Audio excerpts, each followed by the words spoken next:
What's up, Tommy? Hey Andrea, how you doing? No, you're looking all buttered up. All Where have right. you been? I was at Hairborn Salon this last Wednesday. Saw Mr. Dave Regona. Yeah, you're looking good. Gave me the hookup, and Did you yeah, tell him that the Trippi Coaching Podcast sent you? I did. And I did. did you get your 10% off? I did. He's yeah. It's always good to see him and catch up, and it's just such a good guy. It's a good environment. I love going there. I feel better when I leave. I'm seeing some friends this weekend I haven't seen in a long time, so it feels good to know that I'll, look pretty good hopefully. And but yeah, if I highly recommend it. If you are in the area, please do check out Hairborn Salon. It's on the corner of 53 and North Avenue in Lombard, Illinois. You can catch them online at hairbornsalon.com. And if you tell them, like Andrea said, that the Trippi Coaching podcast sent you, you'll get 10% off. Yeah, so make sure you do, and you tell him you want to be buttered up too. Yeah. So what are we talking about this week? So I wanted to talk about a challenge I faced when I was losing weight, and it's really about people pushing food on you, being in environments with lots of food, and people saying, well, come on, have one. Mm-hmm. Or look, I made this especially for you. Or come on, have another plate of pasta. How do you turn those people onto your team so you can still stick to your goals and remain friends with them? I mean, a lot of times it really offends people when you do turn down their food.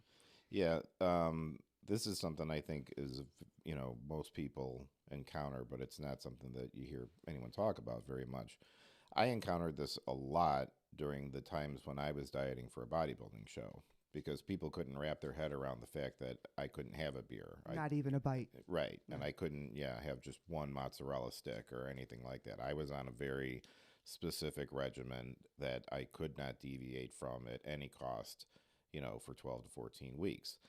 And if you've never done it before, I don't expect somebody to understand what that's like, or what you have, the discipline it takes to not give in to those. And it's it's easy sometimes to get frustrated with people because you're really trying hard to stick to something.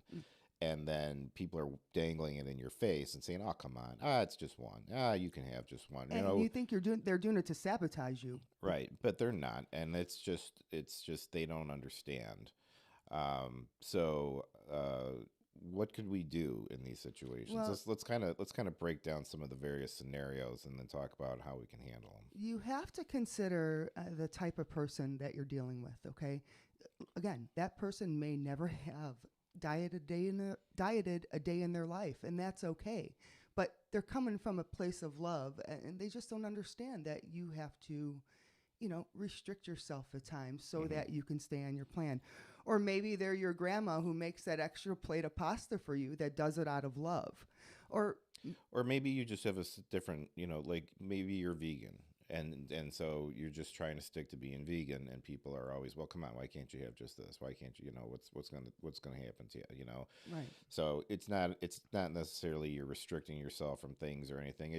If you have a certain lifestyle that doesn't involve the foods that people are offering you, you have to have a way to get through those. And saying no should be perfectly okay, right. But sometimes it's hard. And it's usually in the delivery. It's how you do it and how you explain yourself. Right. And so we have a way that we could handle these food offerers. And I'd like to use an acronym called ACT, A-C-T. Okay, so the A is for acknowledge, the C is for clarify, and the team is for the T. There you go. Team, yeah. The T is for team up. So what you really want to do is you want to acknowledge and thank the person for their offer, but clarifying your health goals and why you're declining. And then you want to kind of like team up with them by asking for their support on this journey. So for instance, like if someone brings home cookies, you could say, oh, wow, thanks for thinking of me. But, it's hard for me to resist these. Could you keep them elsewhere for now? Or maybe I could have one later, so that you don't indulge right then and there. Right.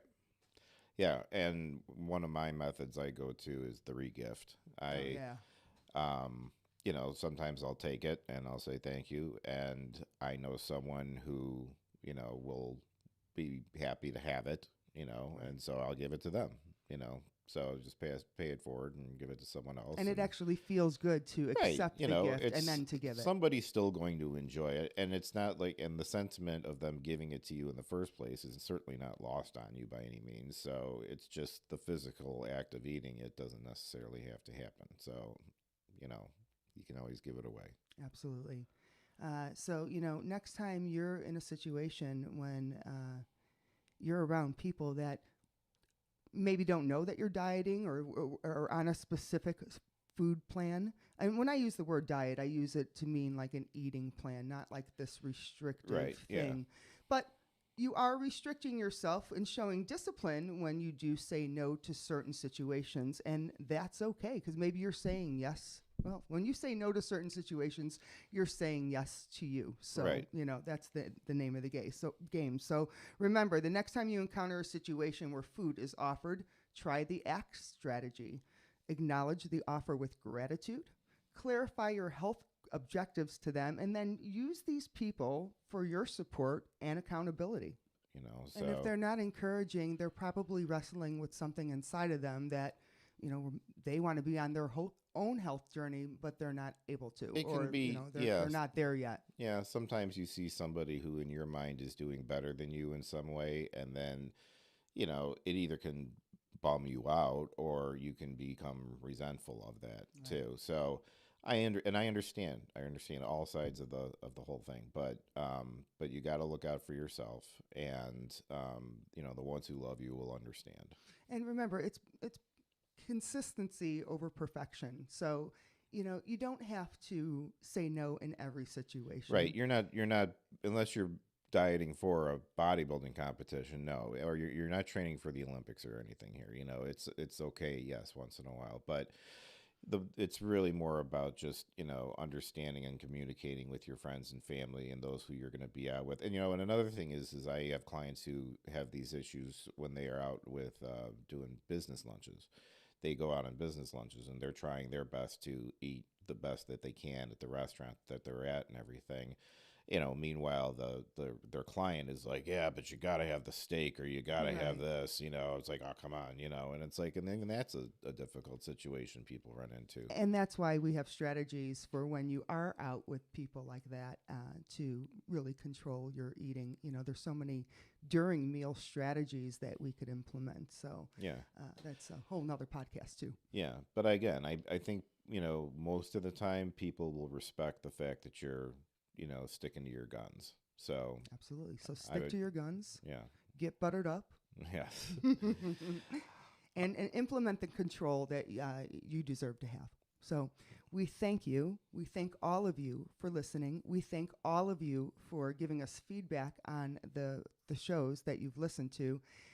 We know you're listening when you start really giving us details and asking us questions about some of the topics that we talked about in the podcast. So keep them coming. We really, really enjoy this interaction. Yeah, we got a good response from everybody about the last episode, the Q&A. And so, like we said, we would like to keep that going once a month, and but we can't do it without your questions. So we've already gotten some. So, but we'll take as many as we can get, and we'll do as many as we can fit in an episode. And but we'll, like we said, we will always respond immediately to you. But then we would also address them on the show so that those with similar questions or might get their answers. Or sometimes it's something that you never even thought of until it comes up, and then you learn something new. All of that said, I, of course, have been who else but Tommy else. And I am Andrea Trippi. And until the next time, we look forward to seeing you. And here's to a healthier, more confident you. The Trippi Coaching Podcast is produced and mixed by me. Who else but Tommy else? Theme song provided by Professor Click. Be sure and check him out at ProfessorClick.com. All one word, KLIQ.com. The content provided in the Trippi Coaching Podcast is for informational purposes only and is not intended as a substitute for professional medical, health, wellness advice, diagnosis, or treatment. Always seek the advice of your physician or other qualified health provider with any questions you may have regarding a medical condition.